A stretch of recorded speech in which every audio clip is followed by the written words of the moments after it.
भाई साहब ये राशन बेचना था। जी मैं हिसाब करके पैसे देता हूँ।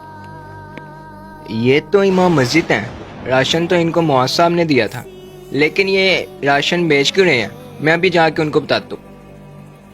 इमाम साहब पर तो लोगों का एतमाद होता है, लेकिन ये अजीब हरकतें कर रहे हैं।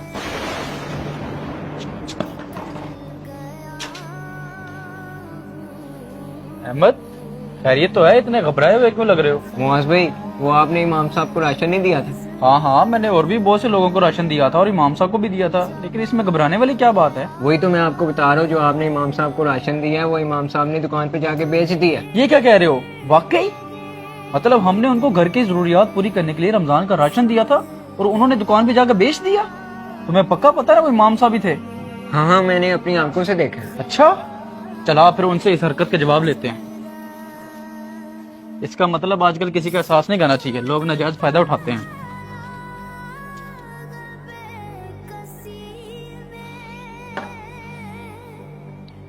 अहमद, जमात हो रही है, पहले नमाज पढ़ लेते हैं फिर बात करते हैं इनसे।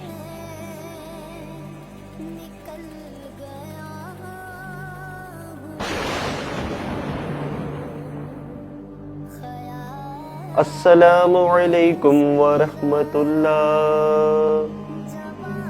अस्सलामु अलैकुम वरहमतुल्लाह।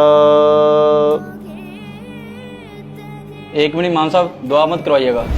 नमाजी भाइयों, आपको पता है इमाम साहब ने आज क्या किया है? भैया आपने दुआ क्यों रुकवाई है? ऐसा क्या किया इमाम साहब ने? बताता हूँ अभी।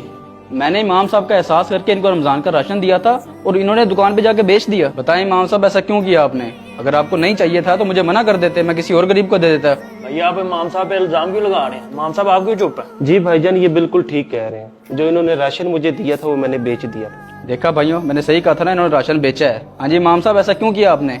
हमने आपका एहसास करके आपको राशन दिया और आपने हमारे एहसास का यही सिला दिया है। आपको ये तो पता चल गया था कि मैंने राशन बेचा है, लेकिन ये वजह जानने की जहमत नहीं आपने की कि मैंने क्यों बेचा। दरअसल आपसे पहले ये भाई मुझे राशन दे गए थे, इनके राशन देने से मेरी जरूरत पूरी हो गई थी। उसके बाद आप भी राशन लेकर आ गए। मेरे भाई, हमारे घर पर गैस का बिल बहुत ज्यादा आ गया था, जो कि मेरे पास पूरा करने की इस्तिताअत नहीं थी।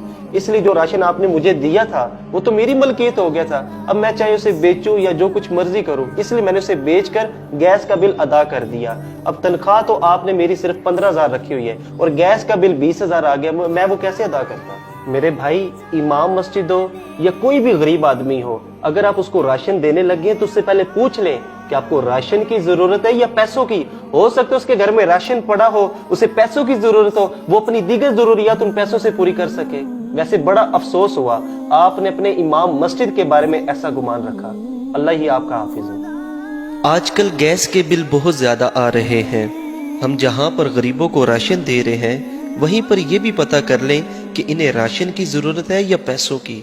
बेहतर मशवरा यही है कि पैसे ही दे दिए जाए, ताकि वो अपनी मर्जी से अपनी ज़रूरत पूरी कर सके। और खुदारा दोस्तों, अगर कोई इमाम साहिबान से इस तरह लहजे में बात करता है तो उसे चाहिए कि इमाम का स्टेटस का ख्याल रखते हुए उनसे बात की जाए और ऐसे अंदाज में उनसे हरगिज़ बात ना की जाए।